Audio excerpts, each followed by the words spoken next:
नमस्कार शेतकरी मित्रांनो, सोयाबीनचे उत्पन्न घेणाऱ्या राज्यातील शेतकऱ्यांसाठी हेक्टरी 5,000 रुपये अनुदान देण्याची घोषणा राज्याचे कृषी मंत्री धनंजय मुंडे यांच्या माध्यमातून नुकतीच करण्यात आलेली आहे आणि याविषयीच महत्त्वपूर्ण माहिती आजच्या या व्हिडिओच्या माध्यमातून आपण पाहणार आहोत।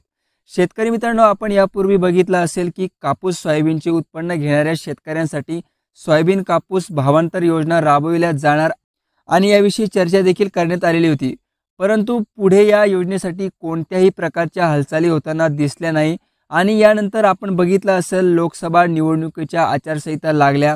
खरं बघितलं तर आचारसंहिता काळामध्ये अशा प्रकारची घोषणा करता येत नाही, परंतु नागपूरच्या सभेमध्ये कृषी मंत्री धनंजय मुंडे यांच्या माध्यमातून सोयाबीन उत्पादन घेणाऱ्या शेतकऱ्यांना हेक्टरी 5,000 रुपयाचे अनुदान दिले जाणार याबाबत घोषणा करण्यात आली। सोयाबीन अनुदान घोषणेकडे पाहत असताना निवडणुका काळामध्ये राज्यातील शेतकरी यांना हे हेक्टरी 5,000 रुपयाचे अनुदान मिळणार का? जून 2024च्या 12 तारखेपासून हे अनुदान वितरित केले जाणार अशा प्रकारची माहिती देखील कृषी मंत्र्यांच्या माध्यमातून सांगण्यात आलेली आहे। परंतु मित्रांनो, ही माहिती खरी आहे की खोटी हे देखील पाहणे तितकंच महत्त्वाचं ठरणार आहे।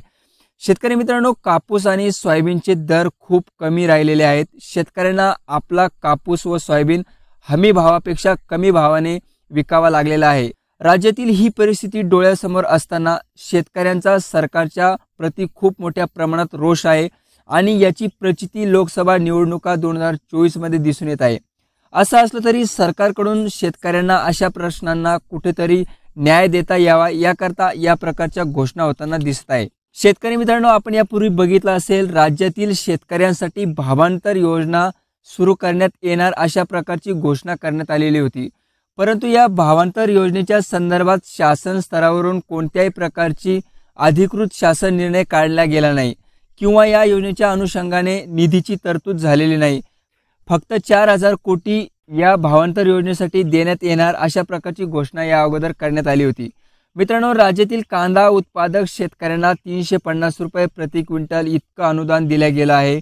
धान उत्पादन शेतकऱ्यांना देखील बोनस जाहीर करण्यात आलेला आहे आणि या सर्व परिस्थितीकडे बघत असताना राज्यातील सोयाबीन व कापूस उत्पादक शेतकऱ्यांना दिलासा देण्यासाठी भावांतर योजना राबविल्या जाणार अशा प्रकारची तयारी कुठेतरी सरकारकडून दर्शवण्यात येत आहे।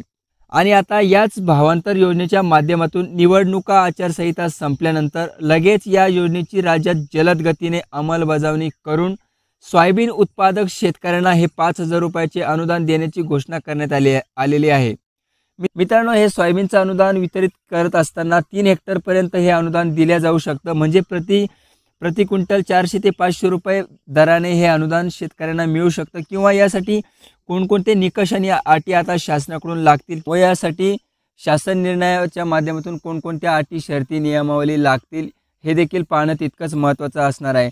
तर शेतकरी मित्रांनो, या अशा प्रकारे सोयाबीन उत्पादक व कापूस उत्पादक शेतकऱ्यांसाठी जे काही राज्याचे कृषी मंत्री धनंजय मुंडे यांच्या माध्यमातून घोषणा करण्यात आलेली आहे व या भावांतर योजनेचं पुढे नेमकं काय होतं हेही पाहणं तितकंच महत्त्वाचं ठरणार आहे। तर याविषयी सविस्तर व स्पष्ट माहिती आजच्या या व्हिडिओच्या माध्यमातून घेण्याचा आपण प्रयत्न केलेला आहे। शेतकरी मित्रांनो, नाविन्यपूर्ण योजनेसह सरकारच्या वेगवेगळ्या योजनांसहित आपण या ठिकाणी नेहमी येत असतो, त्यामुळे आपल्या चॅनलला सबस्क्राईब नक्की करा। पुन्हा भेटूया एका नवीन व्हिडिओमध्ये एका नवीन माहितीसह। तोपर्यंत धन्यवाद।